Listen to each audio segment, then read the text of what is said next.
Olá, estudantes! Eu sou a professora Marília e vamos para mais uma aula de Química. Os objetivos, então, da aula de hoje: testar alguns conhecimentos sobre a tabela periódica, aprender novas propriedades periódicas e fazer atividades. E os questionamentos? Você sabe quais elementos químicos da tabela periódica apresentam a maior representatividade nos alimentos? O Brasil é produtor de alguns metais a partir da extração de minérios. Você sabe quais metais são esses? São metais representativos ou metais de transição? Então vamos relembrar um pouquinho as propriedades periódicas da aula anterior. Então nós falamos sobre o raio atômico, que é a metade da distância aí medida entre dois núcleos de átomos do mesmo elemento. Aumenta então de cima para baixo nas famílias e da esquerda para a direita no período.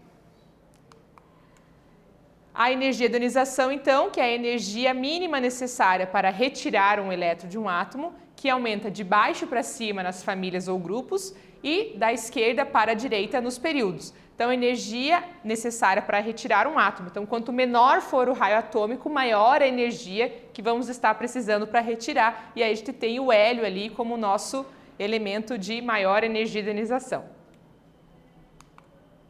E a eletronegatividade, que é a tendência que um átomo tem de atrair elétrons. Então, aumenta de cima para baixo na família ou no grupo e da esquerda para a direita nos períodos. É nula aqui na família dos gases nobres, porque eles quase não fazem ligações químicas e a gente tem, então, o flúor como elemento mais eletronegativo. Então, um raio pequeno, um átomo pequeno, vai ter aí mais tendência a atrair elétrons.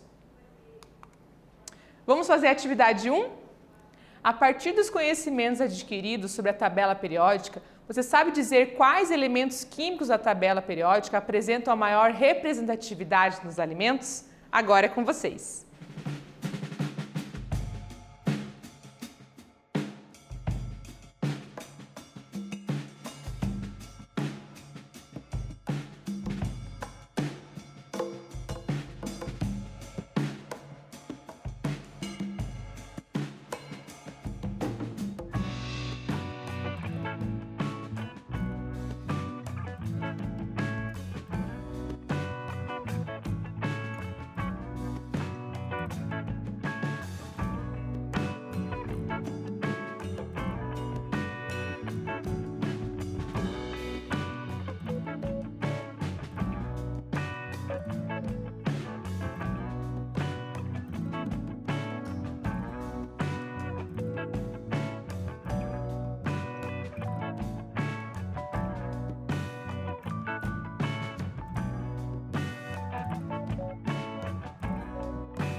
Vamos para a correção da atividade? Olha só, quais são os elementos, então, de maior representatividade nos alimentos?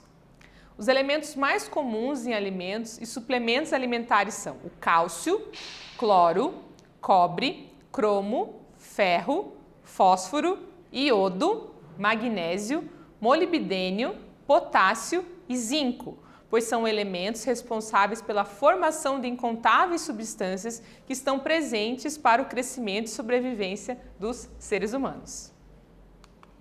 Vamos fazer a atividade 2 agora?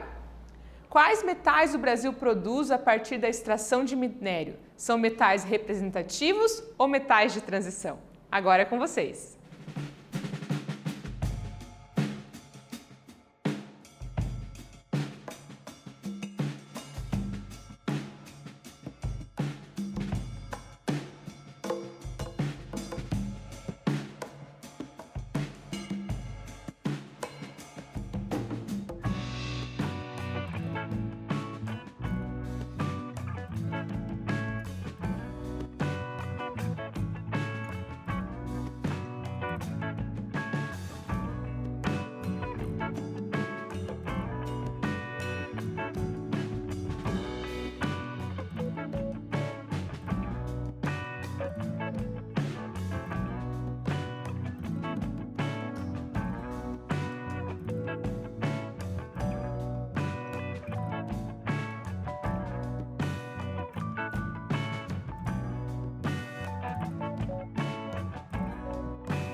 Vamos para a correção?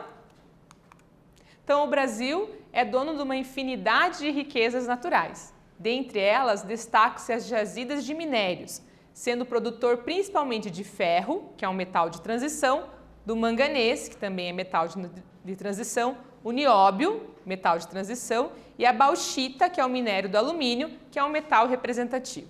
No entanto, deve-se levar em conta os impactos ambientais que a extração de minério ocasiona, e aí está aí a ideia sempre de tentar equilibrar as situações, a extração e o cuidado com a natureza. Vamos falar das propriedades periódicas e vamos conhecer mais umas hoje. Vamos falar sobre eletropositividade e eletroafinidade. Então, a eletropositividade trata-se da propriedade periódica que apresenta a tendência que o átomo tem em ceder elétrons em uma ligação química. É denominada também como caráter metálico, pois é uma propriedade característica dos metais. Como os átomos tendem a ceder elétrons, adquirirem cargas positivas, ou seja, mede a intensidade de um cátion, ou estamos falando de eletropositividade. Então, vai perder o elétron, vai ter mais número de próton, então ele vai ficar positivo, por isso, intensidade de um cátion. E lembrando, maior raio atômico, maior eletropositividade. Então, eu tenho um átomo bem grande, onde a distância entre os elétrons e o núcleo é grande, é mais fácil estar perdendo esses elétrons, então, formando cátions positivos, tenho maior eletropositividade nesse caso. E a variação, então, dentro da tabela. Nas famílias ou grupos, aumenta de cima para baixo e nos períodos da direita para a esquerda. Então, o maior eletropositividade está para o frâncio, que também é o que tem o maior raio atômico. O elemento químico frâncio é utilizado em confirmações na área de química e física quântica. Devido à sua instabilidade química, ele não tem uma utilidade comercial. Então, é um elemento que tem uma meia-vida bem curta, ele não tem uma utilidade aí para a indústria, mas nas medições de química e física quântica. Vamos continuar falando aqui. Afinidade eletrônica é também denominada eletroafinidade. É a propriedade periódica que indica a quantidade de energia é liberada no instante em que o átomo no estado gasoso recebe um elétron. Ao receber um elétron, o átomo aumenta a estabilidade química, formando as ligações. A afinidade eletrônica ou eletroafinidade produz ânions, ou seja, íons com cargas negativas. Então, agora estamos falando de receber elétrons, receber cargas negativas, e aí a afinidade eletrônica vai indicar a quantidade de energia que é liberada quando acontece aí o recebimento desse elétron. Na tabela, ela se comporta dessa forma, aumenta de cima para baixo lá na nossa grupo ou família e da esquerda para a direita nos períodos. Tem praticamente nula e irrelevante na família dos gases nobres, uma vez que eles não fazem ligações químicas com frequência. E aí a maior afinidade eletrônica está para o flúor. E aí vamos falar algumas aplicações do flúor. Diferente do frâncio que falamos antes, o flúor tem aplicações industriais bem interessantes. Então, os compostos de flúor têm aplicações diversas. O ácido fluorídrico, que é a solução aquosa de fluoreto de hidrogênio, é usada na gravação de vidros. Então, quando você vê aí uma janela com um vidro desenhado, foi utilizado ácido fluorídrico para fazer esse desenho. A criolita, que é um minério, é empregada na produção do alumínio. Então, a criolita é o minério onde a gente extrai o flúor. O fluoreto de sódio é utilizado na fabricação de inseticidas contra baratas. E o teflon é um plástico elaborado com flúor capaz de suportar a chama do fogão e ser resistente ao calor. É o que está aí revestindo muitas das panelas das nossas cozinhas. E os cremes dentais empregam flúor na fabricação dos seus produtos com o objetivo de prevenir a cárie, e o saneamento básico aí é adicionado flúor na água pelo mesmo motivo, para ajudar a saúde dos dentes. Vamos fazer a atividade 3. Essa atividade está dividida em 3 partes e aí vamos deixar um tempinho para você poder ler cada uma delas. Um professor de química desenvolve pesquisas de grande relevância em uma universidade de renome internacional. No entanto, após sofrer um acidente, a memória foi comprometida. Quando precisou acessar os arquivos de sua pesquisa, percebeu que havia esquecido a senha da sua pasta segura, mas recebeu uma mensagem por e-mail com dicas para acessá-la. No corpo de texto do aviso constava uma imagem de uma tabela periódica com elementos genéricos dizendo: a senha é composta do símbolo do elemento com maior raio atômico no período, seguido do número de elétrons do seu átomo neutro, do símbolo do elemento com a menor eletropositividade do segundo período, seguido do seu número atômico e do símbolo do elemento com maior afinidade eletrônica, levando em conta o período e a família, seguindo do seu número de prótons. Analisando a tabela periódica com símbolos genéricos, identifique a senha que o professor precisa digitar para acessar os arquivos de sua pesquisa. Agora é com vocês!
Vamos para a correção da atividade?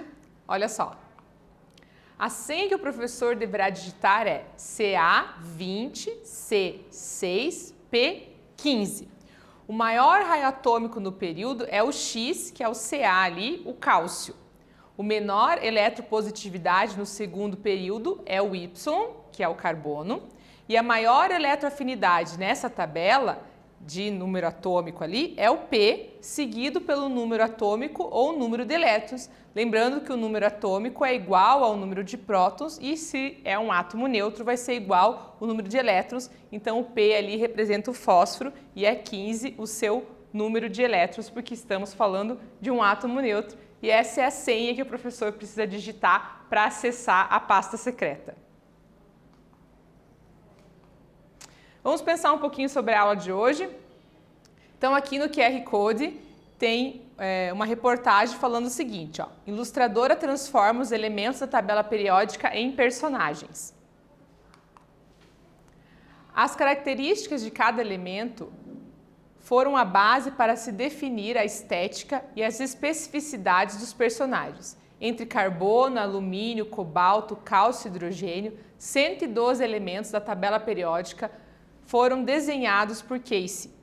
Partindo do seu amor infantil pelos personagens e pelo desenho, os personagens trazem em si os traços dos elementos que representam, como o magnetismo do cobalto, a toxicidade do arsênio, a força e leveza do alumínio, o fedor do enxofre, a eletricidade do cobre. E aí, como sugestão, a gente pode dar para você fazer desenhos também que representem e façam personagens com os elementos que vocês acham mais interessantes da tabela periódica. Tirem fotos, compartilhem nas redes sociais ou com seus colegas durante a Meet. Né? Sei que vocês são grandes artistas e fazem desenhos maravilhosos. Está aí uma oportunidade de aliar os conhecimentos científicos da química com a produção das artes. Nesta aula, testamos alguns conhecimentos sobre a tabela periódica, aprendemos novas propriedades periódicas e praticamos o conhecimento com atividades. Espero que vocês tenham gostado e até breve!